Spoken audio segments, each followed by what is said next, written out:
What's going on? This your boy Majal Runner aka Mr. Money Man, aka I do real estate, aka I'm an entrepreneur.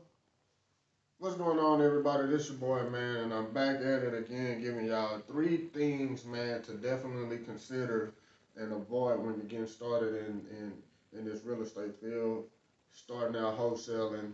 Uh, First off, if you're new to the channel, man, definitely click that subscribe button, man. Turn on your notifications, because what we do here, we like to talk real estate, business, credit, and just an overall motivation and inspiration, man, to get your money right, get your life right, and ultimately have some longevity in this entrepreneurial lifestyle.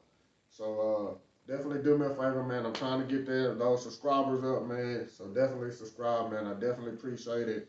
You know, I provide this content out of just my love for giving back, and hopefully y'all can feel it, understand it, and gravitate to it, man. And I definitely appreciate that. So let's get started, man. You know, three things that most people overlook when they're getting into this business and they don't realize. You know, we're gonna start with number one, man. You know, you get out there, you get going and things like that, and boom, you jump out and you get that first deal, man. And you know, for me, my first check I think was, you know, I can't remember, 25, 5 grand, something like that, 2, 3 grand or something like that. And uh, what we do is, you know, we get that money and you've invested the time and you put all the hard work into it, man. You know, depending on how long it take you to get that first deal, and we automatically we go out and we treat ourselves and we, you know, we go spend that we spend that money. You know, so uh, even for you know, and once you get going in the business, you might be up to 2 or 3 deals. You know, and those checks, you know, they might come far in between, but we spend the money. And one thing you got to understand with wholesaling, man, wholesaling is definitely something that, you know, you have to be consistent. You know, the results will not lie.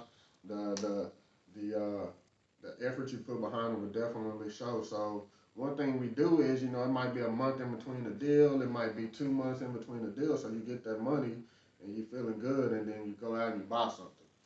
You know, so first thing, man, we spend the money just as quick as we get it, and you never get a chance to reinvestment. So first thing I would say, man, when you get those checks, like, look, celebrate. Don't get me wrong. You know, put in the work. You know, you get the fruit from your reward. So you definitely got to celebrate and treat yourself. You got to do that. You know, to keep that repetitive, to keep the spirit going. You know, keep the spirit alive. So treat yourself, but understand, you know, I get a $5,000 check, man. I can't just turn around and go and boom, blow 3 grand, you know, go out and buy this, buy that, buy a new car. Like, you know, no, man, if you know, so first thing, you know, try to avoid spending the money as you get it, you know. You got to think about it. You're trying to run a business. Second thing is, a lot of people don't do, you know, as they get going in this business is, you know, they typically don't bring the right people into the business. Now, at a certain point of time, you have to, you know, it's not needed, but in order to think forward, you know, forecasting and things like that, you know, and I guess, you know, until that time's come where you got actually too much going on to where you can't get to it all, is when you probably should go out and hire a person. But keeping that in mind, you know, not knowing when to hire that next person, whether that be outsourcing the calls, whether that be just someone doing the administrative work, you know, uh, treating the business as if uh, not giving the business the respect that it needs, you know. So definitely knowing when to bring in that next person definitely will help, you know. So we got, you know, jump out there and you just spend the money as it come in, man. You gotta avoid those things, you know. You gotta avoid not bringing in the people when you need them. And I'm speaking from personal experience. I was early on, I partnered up with a person, which made it a lot easier for me to actually scale in the beginning years. Uh, you know, and I've always been an open book, man. So when it came to the knowledge and education, new wholesalers would come in, whereas I was pretty new myself, but I probably had done 20, 30 deals here and there, and these new people would come in and they're just looking for the information. So I was an open book, man. I took them along, I brought them in, I showed them the ropes, and we JV'd on deals. So essentially, I had those people who I didn't have to hire to do marketing. I had the people I didn't have to hire to go out and get the contract signed. So those are some things that you can just, try to avoid staying small and doing everything. When the time comes, you'll know when you're taking on a little bit too much to where you need to go out and do it. Don't do it too soon, and don't be, too late to do it. You'll have that feeling where like, okay, I got some money set aside. So if you don't spend it and you keep it, then when you have enough to pay a person, you have a budget for 3 months of salary for an in-house person or someone you want to partner with. Kind of keep their feet wet, keep them going. Because it's a grind out here. So knowing when to hire the right person. And the last thing, man, is treating the business like a hobby. You get what you pay for. You get you gotta understand that the business doesn't run without you. No contracts get executed without you. Starting out, maybe after you grow, that's not the case.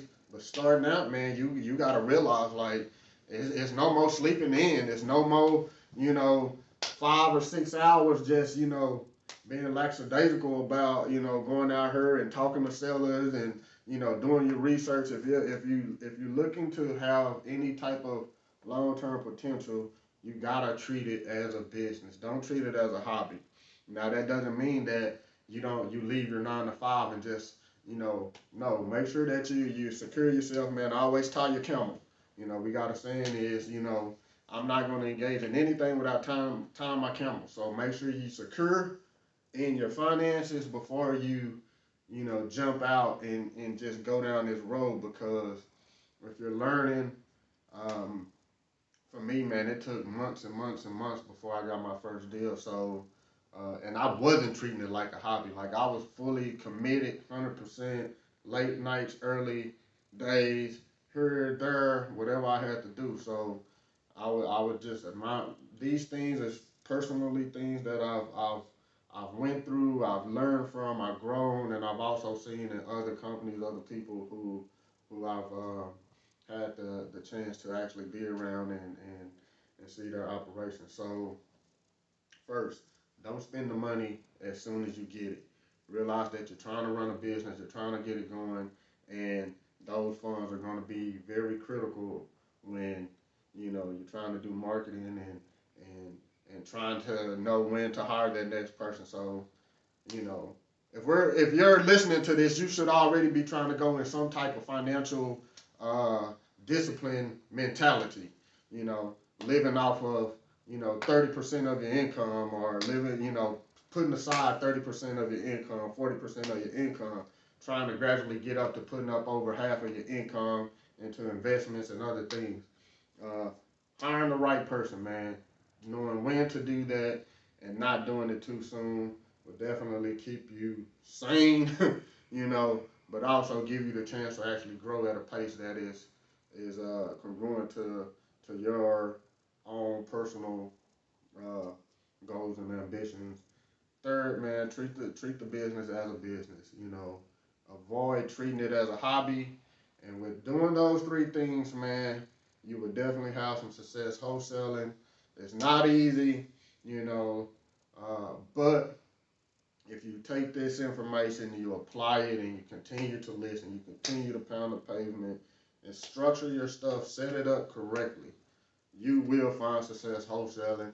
There's 3 tips to avoid, 3 tips to be mindful of, and I'll see y'all at the next one, man. Subscribe to the channel. Don't miss the opportunity to get those live notifications when you know when we put out these new videos. I'm always speaking on credit, real estate all the time, and just entrepreneurship, mindset, motivation, and things like that. This is what this is about, man. You gotta constantly be feeding yourself the positive information, removing the negative traits and the negative thoughts, and begin to let the subconscious just constantly just flow with the positive and the things that you want to achieve. Uh, Subscribe, comment, man. Drop a comment and let me know where you're at in your real estate investing uh, journey, new beginner, you know, where you're from, what city you in, and maybe we can kind of put together a campaign for you.